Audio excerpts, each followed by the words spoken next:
O pasado ano, durante os meses de abril e maio, realizáronse varias catas arqueolóxicas no Parque da Guía previas á realización das obras da nova iluminación da Avenida de Dona Fermina que confirmaron por vez primeira a existencia dun castro no parque.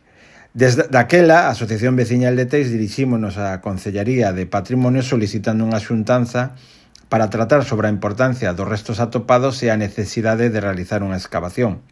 Logo de case un ano de realizar estas catas, seguimos considerando fundamental que o Concello de Vigo realice unha gran excavación para dar a coñecer o castro da Guía e musealizar este espazo para desfrute da veciñanza de Teixe de Vigo. Estás a perder unha nova oportunidade, pois estes restos poderían ser un novo atractivo do Parque da Guía na actualidade moi deteriorado e descoidado. Desde a asociación levamos anos denunciando o abandono do Parque da Guía.